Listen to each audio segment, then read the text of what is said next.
Welcome, I'm Zoe Elton, and this is Mill Valley Film Festival Contenders Season. Promising Young Woman is a brilliant, wily, original, genre-defying film that is very, very rightly getting a lot of awards buzz this season. And notably for our guests today, writer-director Emerald Fennell and actress Carey Mulligan.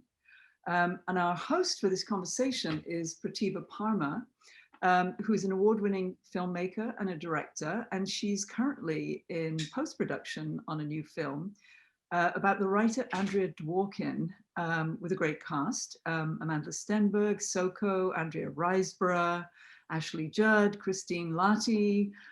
So I think that the work that Pratibha's been doing recently makes her a great match for this conversation. I'm excited about it. Pratibha is also a member of DGA and AMPAS and is a great friend of the Mill Valley Film Festival. And I would like to welcome you all, Pratibha, Emerald, and Carey. Have a great conversation. I want to start off by saying mega congratulations on your film and all the awards that you both have been winning, as well as the film's been winning, and the multiple Golden Globe nominations that you've had. And I'm sure you're going to go on to have many more nominations and wins. And I'm not surprised because, you know, I think the film is brilliant. And I think it's remarkable. It's bold, it's gutsy. It's so much a film of our times. And the kind of conversations that it's feeding into is really crucial. And one of the things that kind of, you know, when you start watching the film, it's like you don't know where the film is taking you. And that's what I love about it, because it's so subversive in that way. I mean, it's subversive in all kinds of ways, but on that level alone, it's really subversive. So, Carey, I actually wanted to start off by asking you a question. What was your immediate response, like your first response to the script as you started to read it? I think a response I've had to a couple of things in the past that I've been lucky enough to work on, that, you know, it sort of made my heart race a little bit. You know, because I think you have that experience just reading it, and I think you have that as an audience, but reading it thinking that, you know, this was a part that I could play, that was being offered to me. You know, it certainly felt exciting and daunting. But like you, I mean, you just, you know, I was reading it thinking, I have no, I from the one page to the next, I didn't know what was going to happen. I was as floored by it, and as gobsmacked by all the different turns of events in the whole thing. So it was such a, yeah, I just remember a lot of blood coursing through my veins, and being, yeah, just so excited to meet Emerald as soon as I could. Mm-hmm. Yeah, so Emerald, you know, you've kind of crafted this incredibly kind of complex female character, a female character that we don't often get to see in the cinema. And so I wanted to know what made you want to make this film, and how did you come up with the story and this really interesting character of Cassie? Thank you. It's so difficult. I don't know. I realize this is the thing that I find hardest to articulate. I don't know about you, but I find that it's really hard to pinpoint where something comes from. I think in general, I've been thinking a lot about, you know, just growing up in the kind of world that we grew up in as women, where stuff like this was just completely normal. Nothing in this film was out of the ordinary, and it was mostly, you know, treated as sort of banter or, you know, jokes in movies. So that was something I think that I'd been troubled by for a long time. But really, for me, what usually happens is a scene comes reasonably fully formed, and in this case, it was a girl lying very drunk on a bed, you know, saying, "What are you doing?" as somebody takes her clothes off, and then suddenly sitting up and sober, saying, "What are you doing?" And I guess from there, I sort of had an idea of, you know, who Cassie was and maybe what the film would be. It's a very particular type of woman who would put herself in that situation, you know, the kind of danger that it implies, but also the sort of also the kind of power. So I suppose that moment was a funny kind of distillation of Cassie and the film. Mhm. So, what was it like pitching this film and trying to get finance for it? Because, I can't imagine being in a kind of studio or with, sort of film executives trying to pitch a film like this. I wondered what your process was. And I wonder also that, if given that it's kind of we're in a post, but in the Me Too movement moment, and there has been a kind of a sort of a whole bunch of things that have brought to the forefront these discussions, and so culturally we're kind of more attuned to talking about rape and about toxic masculinity. And misogyny, and Chanel Miller's book, Know My Name, her whole experience with Bob Turner at Stanford. I mean, all of these things are kind of coalescing to create these conversations. But it's still quite extraordinary to be able to get the support from financiers to make a film like this. So what was, I would love to have been a fly in the room in some of your pitch meetings. Well, some of them were pretty interesting, I have to say. I was incredibly lucky because Lucky Chap, who are the producers, are just so brilliant, and they're just completely led by what they're interested in. That's all they want to make, the sort of films that they are intrigued by. And I was lucky that I'd met them before for something else, and so I already liked them, but they bought the film just off the cold open, really, which was all I had at that stage. So I kind of came in and pitched that, and I said, and then it will be, sort of subversive revenge thriller / dark comedy. And they said, okay, well, great, well, we'll have it, finish it and send it. So having that kind of support and belief from a production company like that, with the kind of reputation they have, was incredible. But before that, certainly I would say I had a few pitch meetings where there's sort of blood drained out of a few faces. And there was a lot of just very interesting stuff. One guy, when I said, and then she sits up and she's sober, and he goes, oh yeah, she's a psycho. And I was like, oh dear, okay, well, I suppose it depends on your perspective. Yeah. But but then it was kind of interesting because I had a lot of very interesting conversations, even with people who weren't sure about it or didn't like it, or people are, I think, very candid, because I hope that the film is accessible as well as being, thoughtful and all the things we wanted so much it to be. But really, it's a movie for everyone. And so, yeah, a lot of the conversations were interesting, definitely. Yeah. One of the things about the film, I think, is it's kind of this really strong tone that it has throughout it. It has, as you said, it has humor.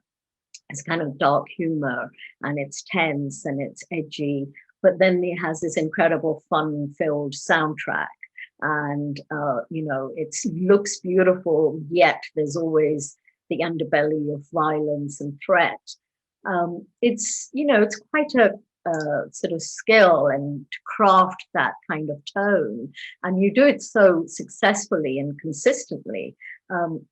What was your prep like? I mean, how did you sort of prep for all the kind of attention to details as well in the film?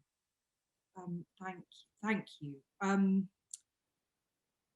I think my writing process really helps, because it's and partly the reason I only pitched the cold open to Lucky Chap is that I don't write anything down at all or talk about it at all until it's in my head completely finished, which means over years and years I have lived in those rooms, been in those places, had those conversations many, many, many times, which, and for me, that is a very visual thing too. So by the time, and musical, I listen to music a lot, and a lot of the music in the film's in the script. And so I think by the time I write it, I have a very specific idea, I think, of what I would like it to kind of feel and look like. But having said that, you know, that's all very well, but as you know, it's then about finding people who you know, like what you want to do and who can exercise it. And you know, we had a low budget, it's a low budget movie, we shot it in 23 days, and so I think we had very little prep time. I think we had 3 weeks. So really it was just about finding those people who were like-minded, who I sent the script along with a very kind of comprehensive mood board and a sort of long playlist, just so that people kind of knew what the flavor, I suppose, would be. And then, but for me, that's the fun of it. You know, what a joy. Particularly if you're on a budget, it doesn't cost any more to have Cassie's nail color the way that it is. It doesn't cost any more to kind of, you know, choose a house for her parents to live in that is sort of nightmarishly, oppressively feminine. And so that's the stuff that I love. And just then to have these amazing people who were, you know, who brought all their expertise, and then someone like Carey in the middle of it, who's just, you know, it's impossible to talk about tone without talking about Carey, because the tone of the movie is sort of heightened and allegorical. But the thing that is important is she is completely real at the center of it. We are completely with her, and we completely believe in her. And, you know, so much of that is Carey's exceptional, you know, performance. Absolutely. I mean, I think that it's incredible the way, you know, Carey, your character Cassie, walks this real tightrope throughout the film. And, you know, she's sort of neither the straightforward victim, nor is she this avenging villain, nor is she, as in one review I read, what did it say? The blonde empress of revenge. It was one of the reviewers called her, which I thought was really quite funny. But, you know, Carey, how did you, like, you negotiated these really fine lines between, you know, rage and anger and fury, but also deep sorrow and vulnerability. I mean, how did you kind of work on that? Yeah, thank you.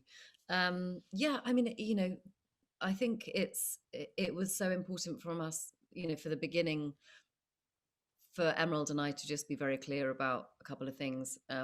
One of which was, you know, who Cassie was before all of this, who she was 10 years ago, who Nina was, what that relationship was, and what they meant to each other. Because I think, you know, more than anything, it really is about, or for me, certainly in approaching it, you know, it felt like a film about grief and loyalty and, you know, somebody who is seeking forgiveness for themselves. So it was a lot of kind of conversations between Emerald and I, really. It was, you know, we talked constantly all the way into the run up, on set, in between setups, in between takes.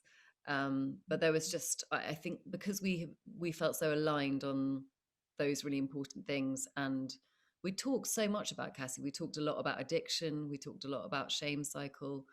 We talked, you know, about these sort of events when she goes out in the evening, you know, this being the sort of, it you know, for it momentarily relieves her of the pain that she's in. And you know, it's, you know, there is some reward and glee in the moment that she exposes these men, but it quickly wears off and she finds herself needing to do it again. So it's all those kind of conversations that Emerald and I had. And what was so great is that Emerald creates such a comfortable environment on set, not just because we've had these extensive chats before, so we're in a really, you know, I felt just so I had so much faith in Emerald's vision, but also that the set is just lovely. Everyone's really nice. Nobody was horrible to work. You know, it's just like a set of like delightful people. So when you're in an environment like that, I think you can afford to fail and you can afford to do things that you're not 100% on.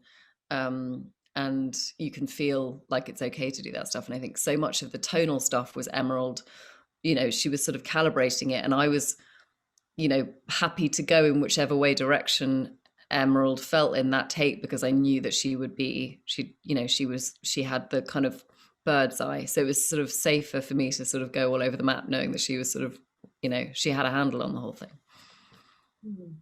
Yeah, because I think that that's kind of part of it. What comes across is that the complexity, so that there's no singular thing that's driving her. You know, you feel that there's some kind of a sort of a deep bond that she had with Nina. You don't quite know what that relationship was and what that friendship was, or is she kind of, you know, acting out of remorse or guilt that she wasn't there to protect Nina? You know, so there's all of those sort of complex motivations and drives that are kind of working within Cassie's character, which is what makes her so interesting, I think, as a character as well, and also, you know, stops the film from being kind of reductive in any way. So it's not a simple kind of rape revenge story, but it kind of goes way beyond that. And you know, one of the other things that I think that you know what happens in the film is that it builds this kind of a narrative of not just around rape and sexual assault, but a narrative around the everydayness of the kind of violence that women experience. And I'm thinking particularly about two scenes. You know, the scene where you, Carey, you know, it's just such a narratively gratifying scene for me, and I know for a lot of women, when you kind of get out of the car at the stoplights and smash that guy's van in. It sort of had the same, I had the same response to it as I did when I remember watching Thelma and Louise, and when Louise kind of blows up the rapist oil tanker and it just blows up. You know, it's just this kind of, you know, if I'd seen the film in a cinema, I know that, you know, all the women around me would have gone, whoa, you know, because we so often experience that. So what was that like? I mean, when you were doing that scene? Oh, extraordinarily good fun. Yeah, I mean, so much fun. I was texting my husband, taking photos of the smashed window screen. Look what I'm doing at work. I mean, it was, yeah, it definitely was. And there was, you know, so much of this. I mean, that's what's so fun about acting, isn't it? You get to, you know, play somebody who would do something like that. You know, in that moment, she's utterly at her. She's so, Emerald described it as a sort of fugue state. She's just absolutely scattered, bewildered by what she's done, it doesn't know herself, is terrified of herself, and then in the moment he just presses the wrong button and she's just again gone, you know. Her body's doing the work, and it's so it was such a fun scene to play, but we only had we had 3 sets of tail lights that we were, or three sets of tail lights and 2 windscreens, so that was finite. You know, I didn't have very we really had to get it right because the camera was following directly behind me, and I was so you know, as always with those things, there's always a bit of choreography as well that takes away the magic. But no, it was very kind of fun. But I think also what I love about what Emerald does with this film is that it's never just that. It's never just pure catharsis, because you always have to come back to the truth of the situation. The truth of the situation is that 2 seconds later, she's standing there surrounded by glass, thinking, "What? I don't know. I don't know. I'm dangerous. I don't know what's happening. I don't know what I did. That man could have killed me." You know, all of the truth of the situation is that, you know, even with a tire iron in her hand, she's still in a huge amount of danger. You know, that could be very easily turned on her. So I think, you know, recognizing every time these things happen that there isn't a simple payoff. It's never just the kind of, you know, the truth of it always comes back to the fact that, you know, that it's futile really what she's doing. And I thought that was just so honest and so important that Emerald was always clear about that. You always have to come back to the truth of the situation. Yeah, absolutely. And I think that sort of, you know, plays out quite a bit also when, you know, Cassie puts herself into these really high risk situations where she's going into strange men's apartments, and, you know, she thinks she has the upper hand, but actually she also knows that it's quite risky.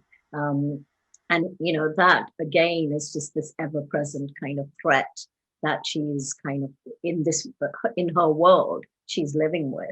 And I think that gives the film such an edge, and kind of particularly as a female viewer, I'm like, you know, like just like this a lot, like really, you know, my heart's kind of pounding and wanting to protect her and feeling like, oh gosh, I hope she's going to be okay.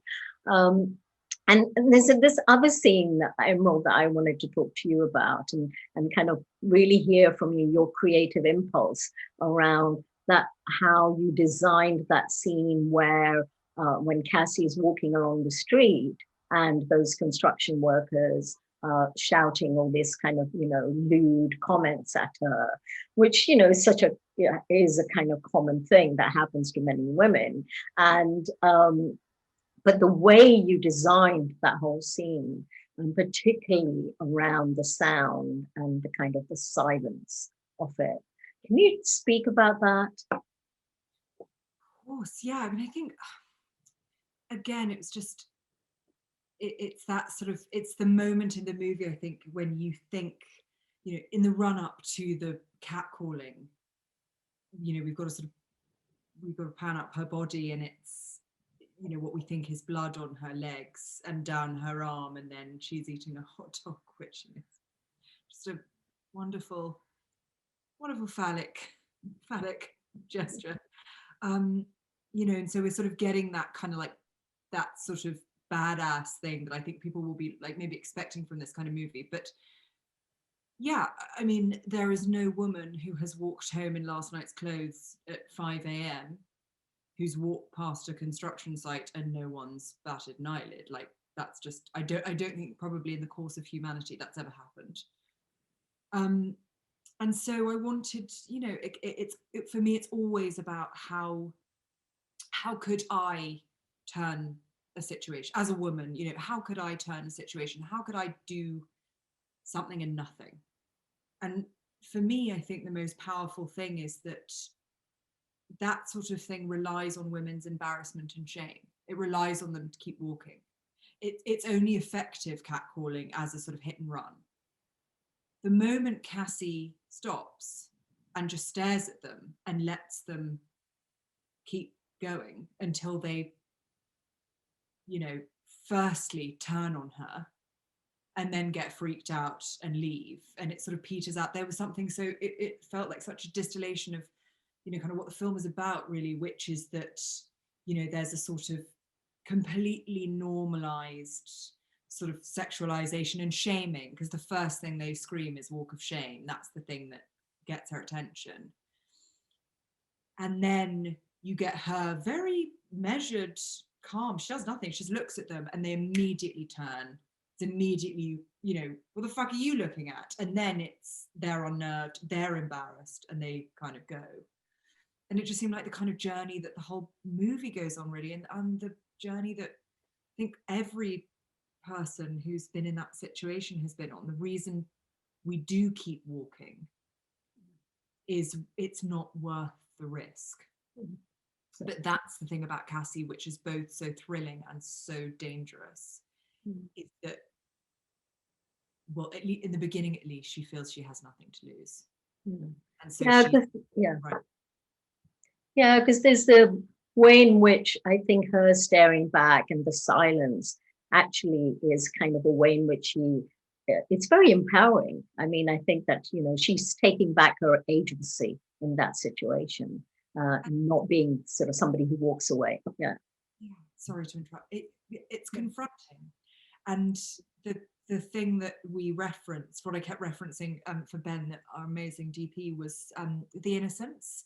Do you remember that the Turn of the Screw version from the 60s in black and white? Yeah. And there's probably the most horrifying horror moment, which is just a woman across a pond, just a ghost, or slightly different thing, but she's standing in the reeds and she's just looking directly at the camera, and they just stay on it for a long time, and it's so terrifying. And so that was kind of that was what we used for that just like suddenly she's kind of supernatural there. There's something like truly frightening about her, and it's wonderful. Yeah, I think it's wonderful because it's just it's also, I mean, we talk about the female gaze, and I think in that scene it's both the sort of the female director's gaze and holding with the camera, and also the female character's gaze kind of just looking back. And I think that there's a synthesis in that moment that's so powerful. I love that scene. It was just like brilliant. It's kind of, yeah. Um, and so, yeah, I wanted to talk about some of the kind of genius kind of casting choices. Of course, with Carey, starters, but then, this the casting someone like Adam Brody, as this sort of nice guy, because we know him as this guy kind of, he comes on the screen and you always think of him as this nice guy. And you kind of, by casting him, you do really interesting things with that. And I mean, do you want to talk about that? What was your intention with that? Absolutely. I think, again, it was, I think very generally, more generally, this film is about, good people doing bad things when they think no one is looking. And about why this particular thing is so complicated, because it was so common. And it meant that so many nice people were engaged in it. And it's, I suppose the thing about casting that's so thrilling is, you're trying to put the audience in a, you're trying to kind of give them the opportunity to pick a side, give them the opportunity to forge an alliance, to choose who they think is right. And, if we're trying to approximate in this movie, what happens when it's a friend of yours who you really like, who's a really good guy, who never did anything to you, it's these sorts of people, but he's so cute. The thing about someone like Adam Brody is that lots of people would love to have a drink with Adam Brody, because he's, all of the things that he is, even as that character, the character of Jerry genuinely thinks he's a good guy. And he's doing what he's seen done in many, many romantic comedies. That's the thing that's frightening. And so it was trying to kind of pull and kind of work on the audience's allegiances, I suppose, and which side they're on, because Cassie, and particularly in Carey's just amazingly brilliant performance, Cassie is, the opposite person of these sort of bumbling good guys. She's enigmatic, she's furious, she's uncompromising, she's all sorts of things that are really, that are symptomatic of kind of trauma and of PTSD and of grief and all of the things that she has. And so it's important that kind of tension, I think, is really important. That it's not heroes and villains at all. It's actually much more sticky than that. And I think Beau playing Ryan, just as the most kind of charming, impossible to resist man, that's the kind of zenith of that, because we want him to save her. Yeah. We want her to forgive him. It's the same feeling that we get in society. Just leave it. It's not worth it. Wouldn't that be nice if you did that instead? I guess I'm very bad at articulating it, but yeah.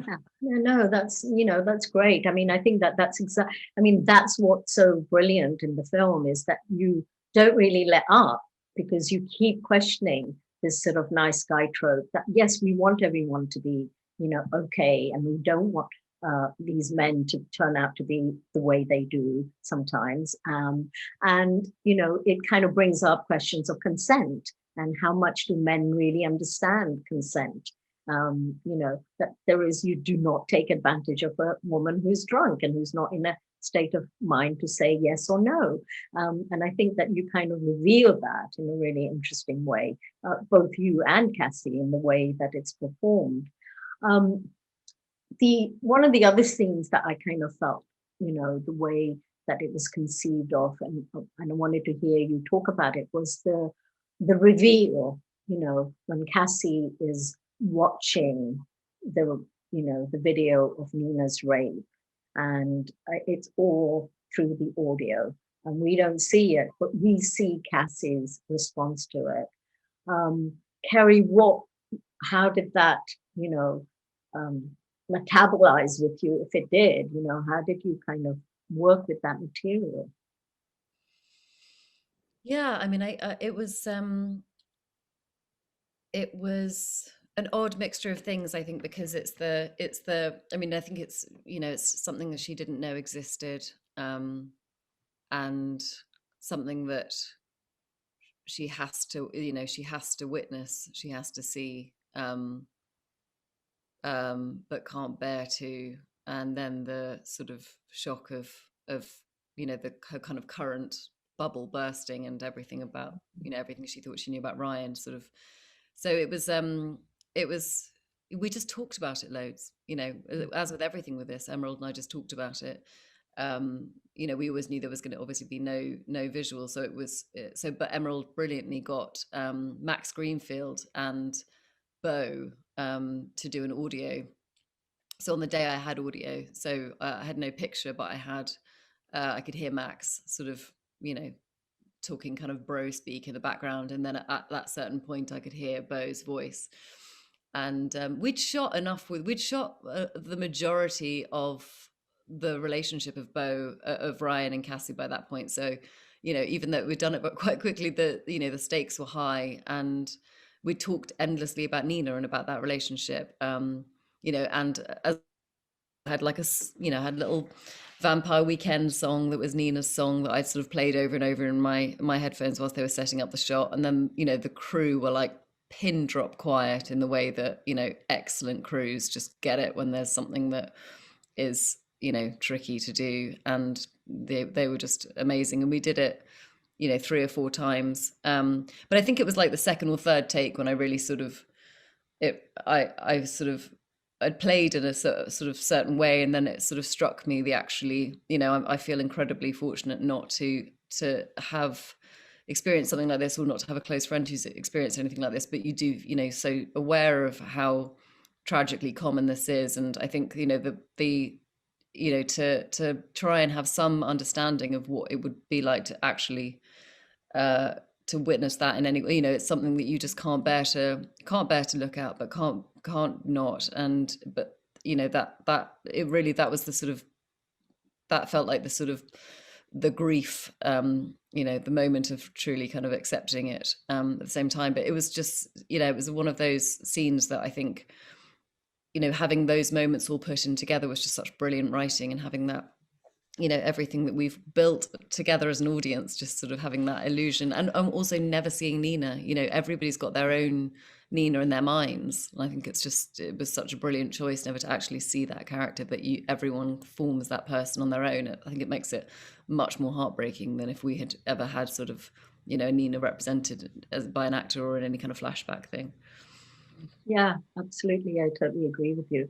Okay, so one of the things that I think, that's really important, what the film is doing, what the two of you are doing with the film, is this kind of really exposing this culture of complicity and collusion, that we have around rape and sexual assault.